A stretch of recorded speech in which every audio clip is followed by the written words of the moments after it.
gracias por seguir con nosotros. Estamos en su programa Seguir en Contexto, pues con este tema de las desigualdades. Entonces, tu conclusión es que tiene que ver, digamos, el liderazgo de esto, en principio, claro, puede venir del gobierno de un gran líder, pero al mismo tiempo debería de estar viniendo de la sociedad en sus diferentes estamentos.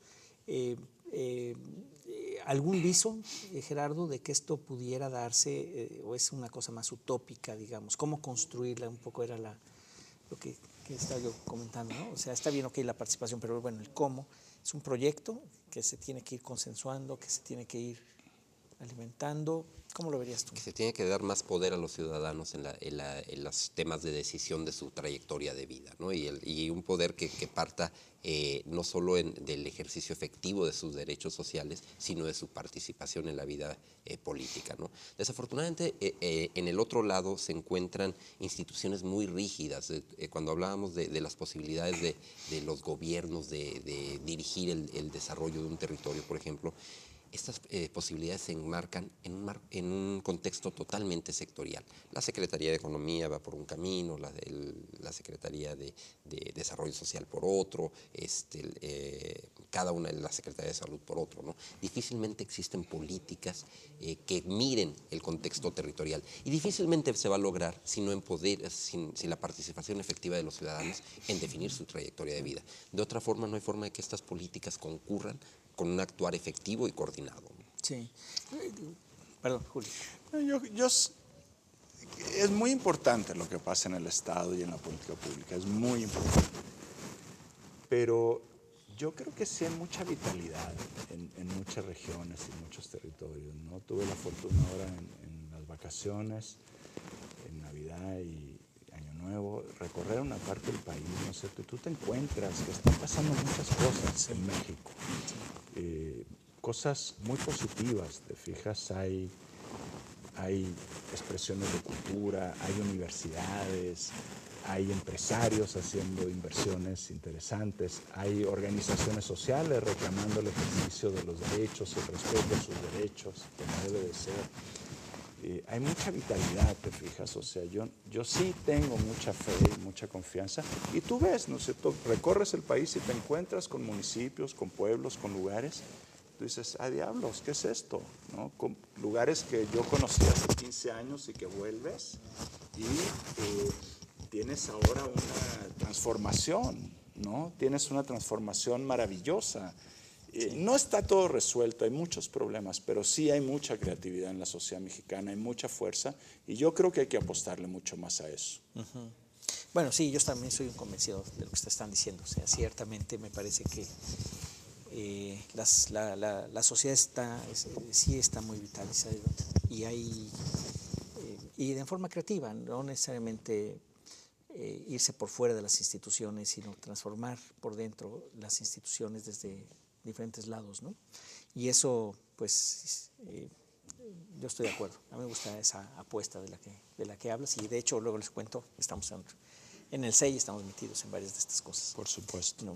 Gerardo, regresando al tema de la construcción ya de la desigualdad, es decir, interrumpí a Julio hace un ratito cuando hablábamos de los subsidios agrícolas, ¿no? Cómo se estaban dando allá por el norte mucho más que en otros lugares, bueno, no siempre en el norte, o sea, en varios lugares, pero no se dan más a los más prósperos, que ya son más bien prósperos.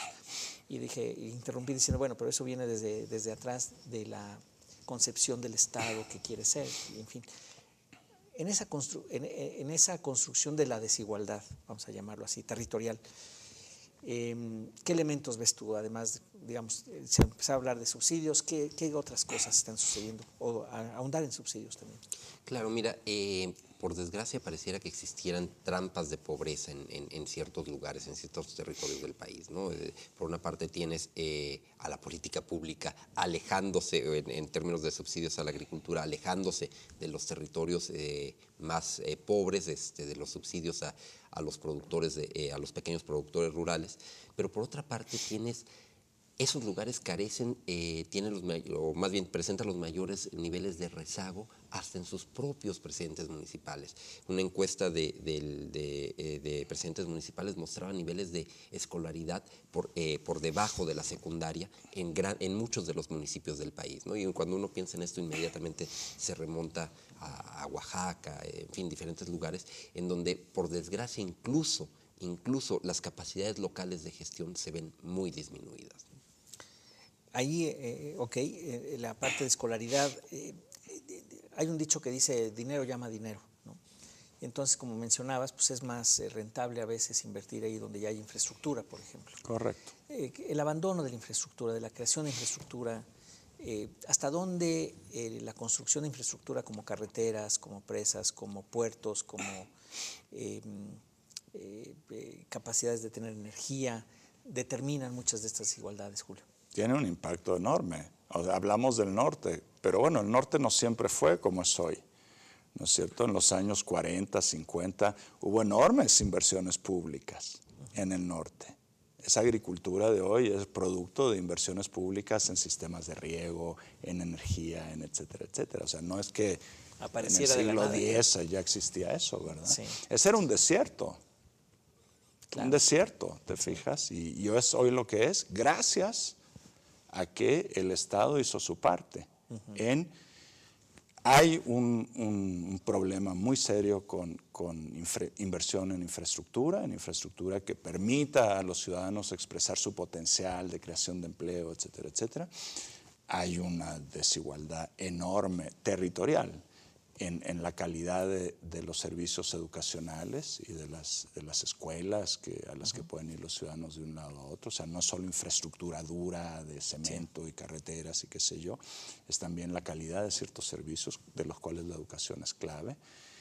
Los programas de desarrollo económico para estas zonas son programas de microchangarritos. Las grandes apuestas de políticas de verdad de desarrollo económico las dejan para las regiones que ya les está yendo muy bien. Sí. Y para estas regiones, bueno, pues vamos a darles ahí alguna cosita. Entonces, no solo es infraestructura, es educación, y son programas de desarrollo económico de verdad, que se crean el cuento de que en Chiapas, de que en Puebla, de que en Tlaxcala es posible tener economías importantes. El Estado ha hecho cosas interesantes en el pasado. Todo el desarrollo turístico, ¿no es cierto? Muchos de los polos turísticos de México que generan pues, billones de dólares, hace 40, 50 años no había nada, ¿verdad? Eran playas muy hermosas y muy solas. Bueno, hay miles de apuestas. No solo a lo tradicional, o sea, hay muchas cosas nuevas. O sea, México tiene mucha biodiversidad en estas partes súper pobres. Son muy pobres, pero son riquísimas en biodiversidad, son riquísimas en cultura, ¿verdad? En recursos genéticos. Bueno, ¿y? Ahí me parece muy interesante y uno luego se imagina o piensa en estas regiones, aunque ya dijiste, pues en el norte era más desértico, ¿no? Acá en el sur, donde tenemos claramente una pues, población en situación de pobreza mucho más amplia de lo que tenemos en el resto, daría la impresión que también la geografía y la cuenta, digamos, es decir, el aislamiento de las comunidades muy pequeñas, donde es difícil poder tener economías de escala, ¿no? Para que puedan jalar. ¿Eso también influye, Gerardo?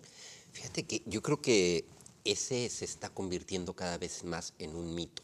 Recientemente, uno de los trabajos que se presentaron en la conferencia internacional habla de que, descontando algunas localidades con menos de 100 habitantes, el 90% de la población se encuentra a menos de 1 hora de distancia de un centro urbano importante.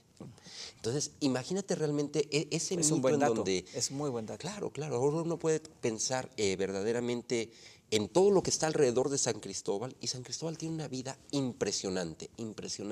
San Cristóbal de las Casas en Chiapas, ¿no? Y hay localidades realmente marginadas, pero que están a 1 hora de ese centro, que es un centro turístico importante, que es un centro con una vida cultural impresionante, que es un pueblo mágico, que tiene todo el esquema de biodiversidad y patrimonio cultural que uno se pueda imaginar, ¿no? Yo creo que verdaderamente habría que dejar de lado esa mirada del rural aislado como un pretexto para no generar desarrollo territorial. Y la parte digamos, ya política. Estaba leyendo un artículo recientemente, ya era viejo, pero lo leí apenas, de Stiglitz sobre Detroit, sobre la ciudad de Detroit, en Michigan.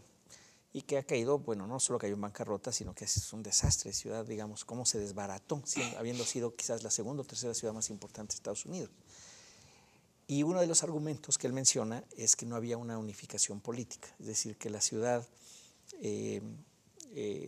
estaba como dividida, la zona metropolitana, en muchas demarcaciones políticas, y que la división política no permitió prever y además ayudó a la segmentación o al aislamiento de grupos, ¿no? A ver, yo me voy a tal condado y ahí pues nos juntamos todos los que tenemos más recursos, le metemos más a las escuelas, más a la infraestructura, y generaron su propia desigualdad. Tengo entendido que es una de las zonas más desiguales que hay en los Estados Unidos. Me están diciendo que ya nos tenemos que ir a corte. Nomás voy a acabar la idea y los dejo a ustedes que reaccionen, por favor. El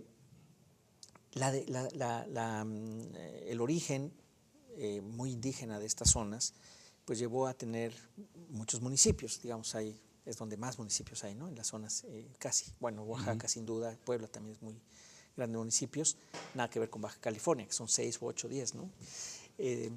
Esa pulverización política, me refiero a las demarcaciones políticas, ¿tienen algún otro tipo de importancia también o también es un mito? Porque el dato que me acabas de dar es interesante, me gustaría saber su respuesta con relación a la parte política. Discúlpeme, nos tenemos que ir, pero ya dejé plantada la pregunta. Regresamos en un momento, estamos con ustedes en Sí en Contexto.